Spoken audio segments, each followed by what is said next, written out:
지난 15일 이른 아침 중앙선거관리위원회 관악청사 현관 앞 하늘색 티셔츠 차림의 여성이 다가오더니 무언가를 바닥에 놓고 오른발로 한 번, 왼발로 한 번 강하게 밟습니다. 잠시 뒤 다른 남녀가 나타나고 하늘색 티셔츠 여성이 다시 합류했는데 이들은 손바닥만한 빨간색 물체를 들고 있습니다. 주위를 둘러보며 화단으로 다가간 이들은 조금 전 밟은 하얀 물체, 또 빨간 무언가를 두 곳에 차례로 파묻습니다. 검은색 티셔츠 차림의 선관위 직원이 다가가자 그제야 화단에서 내려옵니다. 이들이 묻은 건 밟아 두 동강 난 흰색 플라스틱 조각. 부정 중앙선관위라고 쓰여 있었습니다. 또 손바닥만한 붉은 천엔 승리를 뜻하는 영어 단어 빅토리가 쓰여 있었는데 T 한 글자만 십자가 모양의 소문자로 쓰여 있었고 아래에는 알 수 없는 그림도 담겨 있었습니다. 이들은 미국에서 왔고 주변을 둘러봤을 뿐이라고 말한 것으로 전해졌습니다. 앞서 지난 7일 중앙선관위 수원 선거연수원 주차장 시설물 곳곳에 전단지가 붙었습니다.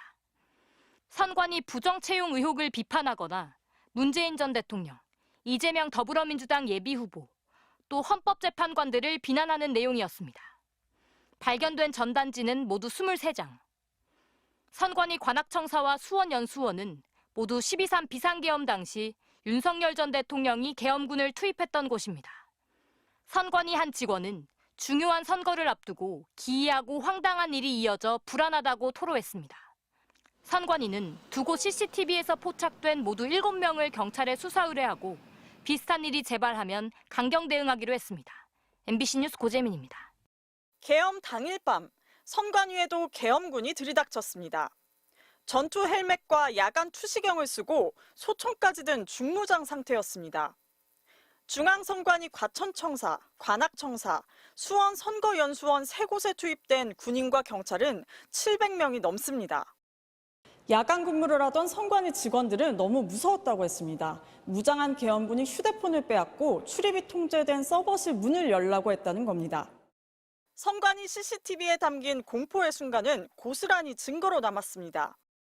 권총을 찬 채 엘리베이터를 타고 2층으로 올라간 계엄군은 전국 유권자 명부가 저장된 선관위 서버실에 들어가 전산 자료를 무단으로 확보하려 했습니다.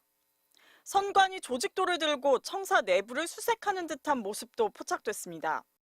당시 계엄군에는 노태학 위원장 등 선관위 직원 30여 명을 체포하라는 지시가 떨어진 것으로 검찰 수사에서 드러났습니다. 선거를 조작한 범죄자인이 케이블 타이로 포박하고 얼굴에 복면을 씌워 수방사 비원 벙커로 이송하라는 지시였습니다. 배후엔 내란 사태의 비선으로 지목된 노상원 전 정보사령관이 있었습니다. 다 잡아 족치면 부정선거가 사실로 확인될 거라며 야구방망이, 포승줄, 망치를 준비시켰다는 게 검찰 수사 결과입니다. 계엄군이 들이닥쳤던 선관위 2층 서버실로 가는 길목인데요. 계엄 이후 지문이 등록된 전산 관련 직원들만 들어갈 수 있도록 보안이 강화됐습니다. 윤 대통령은 선관위에 계엄군을 보낸 건 자신이라며 부정선거 의혹을 확인하기 위해서였다고 했습니다. 투표함을 개함을 했을 때 여러 가지 상식적으로 납득이 안 가는 이런 엉터리 투표지들이 이제 많이 나와 있기 때문에 이미 3년 전 대법원이 봉인된 투표함을 열어 수개표로 하나하나 다시 살펴보고 부정선거가 아니라고 했는데 음모론을 법정까지 끌고 들어온 겁니다. 선관위도 주한미군도 사실이 아니라고 했는데 윤 대통령 측은 허무맹랑한 주장까지 내놨습니다. 오키나와 미군 부대 시설 내에 가서 조사를 받았고 부정선거에 대해서 다 자백을 했다는 그런 뉴스가 나왔습니다. 검찰은 윤 대통령이 헌법기관인 국회와 선관위를 마비시키기 위해 계엄군과 경찰을 동원해 국헌문란 목적의 폭동을 일으켰다고 보고 있습니다. 내란 우두머리 혐의로 윤 대통령을 재판에 넘긴 이유입니다. MBC 뉴스 이혜리입니다. 윤석열 대통령은 선관위에 계엄군을 보낸 건 전산 시스템을 점검하기 위해서라고 했습니다. 선관위의 전산 시스템이 어떤 것들이 있고 어떻게 이것이 가동되고 있는지를 스크린을 하라. 그러면서 이른바 엉터리 투표지를 거론했습니다.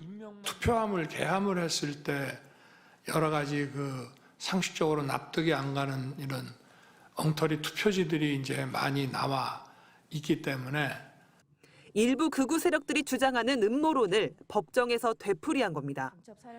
중앙선관위 측은 오늘 이미 2022년 대법원 판결로 부정선거의 증거가 될 수 없다고 입증된 사안이라고 일축했습니다.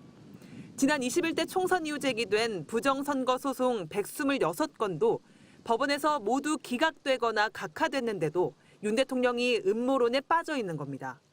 전산 점검하라고 군을 보냈다는 윤 대통령 주장도 검찰 수사 결과와 완전히 다릅니다. 계엄군에는 노태학 위원장 등 선관위 직원 30여 명의 체포 명단이 전달됐습니다. 다 잡아서 족치면 부정선거가 사실로 확인될 거라며 야구방망이와 케이블 타이, 복면을 준비하라는 지시도 떨어졌습니다. 검찰은 국헌 문란 목적의 폭동으로 내란죄라고 판단했습니다. 그 정점에 윤 대통령이 있는 겁니다. 소유주 목적으로 군이 투입될 이유도 없었고요. 계엄권의 발동에서도 필요성의 원칙 같은 걸 지켜야 되는 거예요. 다 위반하고 있는 거죠. 윤 대통령은 또 전혀 압수한 게 없다며 아무 일도 일어나지 않았다고 했습니다. 한밤중에 계엄군이 선관위에 들이닥쳐 영장 없이 직원들 휴대폰을 빼앗고 청사를 폐쇄하고 전산 자료를 무단으로 확보하려 했는데도 문제가 없다는 겁니다. 내란죄는 미수뿐만 아니라 예비와 음모 단계까지 처벌됩니다. 내란에 착수를 해버리면 그걸로 내란입니다. 대단한 일도 아니다. 그렇게 본인 혼자 생각을 하는 것 같아요. 말 그대로 이건 미몽입니다. 윤 대통령은 계엄군이 자신이나 김용현 전 국방장관이 생각한 것 이상의 조치를 준비했을 수는 있다며 책임을 아래로 떠넘겼습니다. MBC 뉴스 조희원입니다. 소수의 병력만 투입하고 실무장은 하지 말고 국회의 계엄 해제 의결이 있으면 바로 병력을 철수시킬 것이라고 했습니다. 윤석열 대통령은 비무장한 군인을 투입했고 계엄 해제 뒤 철수시켰다고 강변했습니다. 그러나 계엄 당일 선관위 CCTV는 윤 대통령 주장이 거짓이라는 걸 고스란히 보여줍니다. 계엄 당일 선관위 로비를 가득 채운 계엄군은 소총의 야간 투시경, 전투 헬멧과 조끼를 갖췄습니다. 제압 도구가 담긴 걸로 의심되는 상자도 보입니다. 실무장을 안 한 게 아니라 국회에 투입된 계엄군과 마찬가지로 중무장 상태였던 겁니다. 게다가 화면이 찍힌 시각은 4일 1시 20분입니다. 국회가 계엄 해제를 의결하고도 20분가량 지났는데 작전을 포기하지 않은 걸로 보입니다. 비슷한 시각, 선관위 엘리베이터 CCTV에는 권총을 휴대한 정보사 장교 2명의 모습도 포착됐습니다. 전투복에 야전상의, 전투조끼 전투모와 권총, 실탄 1인당 10발을 준비하라는 지시가 내려갔다는 김용현 전 장관의 공소장 내용과 일치합니다. 또 공소장에 따르면 당시 문상호 정보사령관은 체포 대상 30명을 콕 찍어 지시했는데 정보사 장교가 이들을 찾아내기 위해 사진이 담긴 내부 조직도를 들고 수색하는 장면도 찍혔습니다. 또 정보사 장교들은 계엄 해제안이 국회에서 통과되고 30분 가까이 지난 뒤에도 선관위 전산실을 지키고 있었습니다. 전산실은 윤석열 대통령이 이른바 부정선거 의혹을 입증해줄 증거가 담겼다고 믿고 있는 선관위 서버가 위치해 있습니다.